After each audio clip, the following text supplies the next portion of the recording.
For the herd, that's me. Chris Broussard joins us in about 15 minutes. Listen, I love Chris Broussard. Like, I don't just say that figuratively. Like, I think people say that about a lot of coworkers. Oh, I love this person. There's only like 4 coworkers at FS1 that I truly love. A lot I like, but Broussard's one of them that I actually love.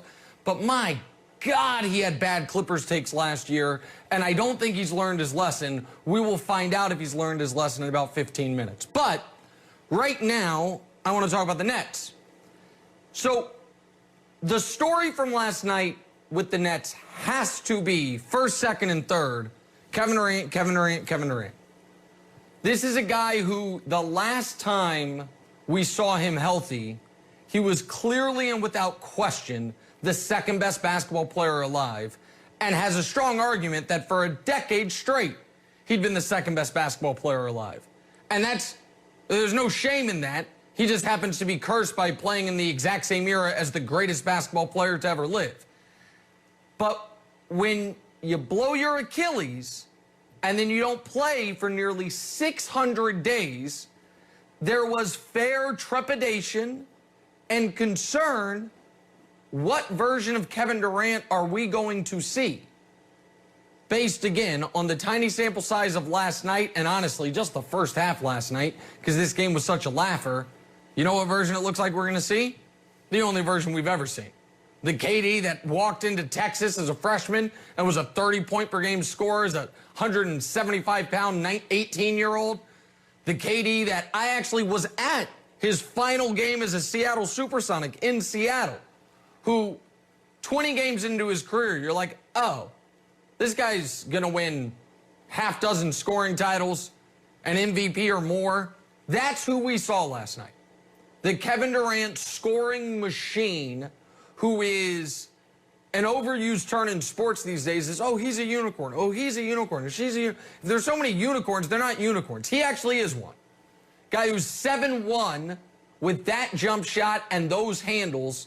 He is the only player that has ever been like Kevin Durant is Kevin Durant.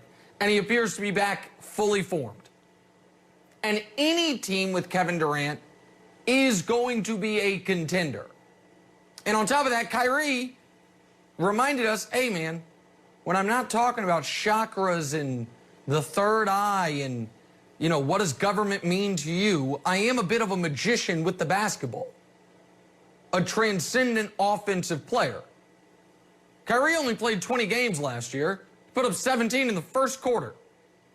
So the Nets looked a lot like I expected them to look, which is they are going to be the #1 offense in basketball. Joe Harris will become a household name by the end of the year. Karis LeVert might win 6th man of the year if that's the role they continue with him. That team's offense is going to be better than any offense in the league. I'd bet a lot of money on it. I am more concerned about everything else. Most notably, I think they might have the #1 offense to go along with a bottom 5 defense. I think they are going to be an aggressively bad defensive team. You didn't see that last night because of the competition, but there is no precedent in NBA history for a truly bad defensive team, at least modern NBA history, winning a title. And that's why, as great as the offense is, not only do I not think they're going to win the title, I don't think they're going to make the finals. And right now, I wouldn't bet on them, as presently constituted, to make the NBA, to make the Eastern Conference Finals. I think the Bucks and the Sixers are a more complete team. And you look at the East, what do the Bucks, Sixers, Raptors, Celtics, Heat all have in common? Top 10 defenses. I think the Nets are going to be a bottom 5 defense, and I think you're going to see that play out over the course of the year. And one other small thing, just to keep an eye on before we get to herd line. Here's the post game, a seemingly nice moment that made you go, here's Kyrie Irving and Steve Nash. This is the start of something new right here, man. And I'm grateful to have you as the head of our snake for our coach. And I'll go to war with you any day, Steve. Teddy. Good work today. Oh, a touching moment. Kyrie Irving. awarding Steve Nash the game ball. And it is a touching moment. And it was sweet of Kyrie. And it was absolutely well-intentioned. Like a lot of Kyrie's stuff is well-intentioned. With that said, now I've never been an NBA player. But in my experience, game balls are awarded by the coach. And like, I don't know, maybe Nash planned on giving the game ball to Kevin Durant. First game back in 500 and some days. Folks will say, Nick, this is why Kyrie hates the media, stuff like this. I'm kind of joking, but I also am serious in this regard. When times get tough, you need to know who's in charge. And I do wonder if that's going to be a problem for the Nets, because I don't think it's going to be smooth sailing. I think they're going to have major problems on one end of the court that I don't know that Nash or lead assistant Mike D'Antoni are positioned to fix. And secondarily, you're going to have to deal with some potentially unhappy players in guys who were this level on the team last year and are now this level and whose names are being bandied about in trade rumors. So I don't think it's an easy job for Steve Nash.